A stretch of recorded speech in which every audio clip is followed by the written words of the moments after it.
大家好，今日呢，我哋蒸肉餅，用冬菇馬蹄蒸，再會加咗素瑤柱。咁我當然係會用新豬肉啦。咁當然你可以換你自己中意嘅食材嘅，方法其實都係一樣。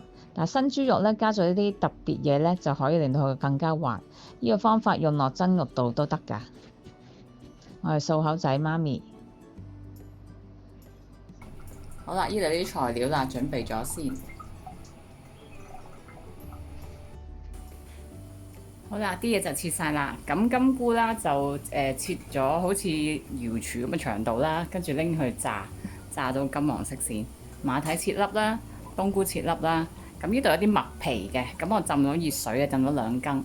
跟住有啲薑絲同葱咧，就最尾落喺面啦。新豬肉啦。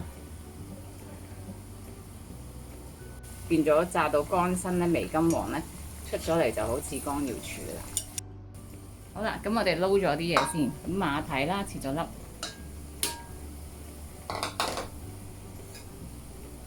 咁嗰啲麥皮咧，我哋落一部分先。你而家睇下個稀熱度，你自己中意。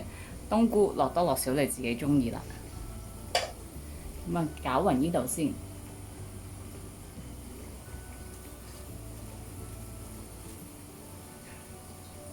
我覺得可以落多少少冬菇，再落。咁我哋落麥皮嘅意思咧，其實除咗就增量之外咧，即係將佢份量加多咗之後，就會令到佢滑嘅。因為新豬肉咧，佢冇脂肪噶嘛，即係冇嗰啲肥膏。咁你如果就咁蒸咧，其實都硬嘅，即係唔係好硬啦，即係好似瘦肉咁樣咯。平時蒸瘦肉咁一啲肥膏都冇，咁你幻想到係會比較硬身啦，就唔會話你有啲肥豬肉咁嘅感覺咯。咁但係如果你加咗啲麥皮咧，就個質感就會鬆散啲，就會好少少。咁我覺得可以再落埋啲冬菇。好啦，跟住就調味啦，都好似平時醃豬肉咁啦。咁如果你想真係似豬肉味咧，咁就真係落玫瑰露，咁落少少就得噶啦。落玫瑰露酒咧，啲嘢就好似豬肉噶啦，即係個新豬肉。咁落好少就得，好少得噶啦。咁落咗啲糖同胡椒粉啦，同埋玫瑰露啦，咁就撈埋佢就得啦。咁跟住炸咗瑤柱咧，大粒嗰啲咧我就會撈埋落去，細粒嗰啲咧，咁我就會擺上面，可以擺喺個碟度。啲素瑤柱咧我炸過，咁都本身好油，咁所以我就唔額外落油啦。最尾食嗰時可以落啲芝麻油，跟住你排靚佢啦。好啦，咁排靚佢，咁面頭撒啲薑絲可以攞入去蒸噶啦，蒸15分鐘到啦，蒸到熱就得噶啦，因為佢唔係生肉嚟嘅。好啦，咁蒸完出嚟啦，我哋咧就可以擺啲葱上面啦。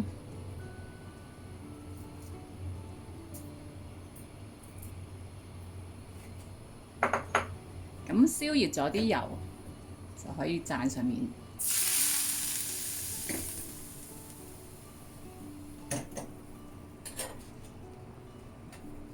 咁跟住咧，我就會落啲頭抽嘅。呢隻我就落呢隻醬油。咁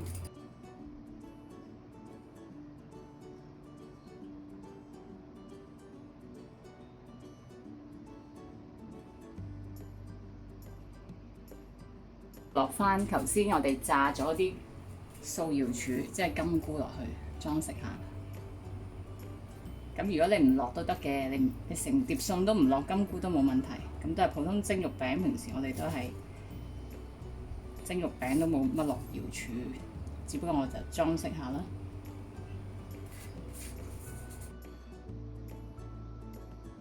加咗麥皮之後呢，除咗令到肉嘅份量增量之外呢，就唔會令到肉餅實滴滴嘅喎。呢個方法呢，你用落新豬肉度，其他素肉或者係真係肉都係得㗎。咁加咗馬蹄同冬菇呢，其實真係同真嘅肉餅一樣㗎。你試下煮俾你屋企人食，唔話俾佢聽呢個係素，睇佢分唔分得出啦嗱。呢度就係材料，你可以自圖慢慢睇啊。記住加入我 Facebook 組群分享你嘅煮食成果。仲有就係訂閱、讚好、留言同埋分享我嘅 YouTube channel 啦。拜拜。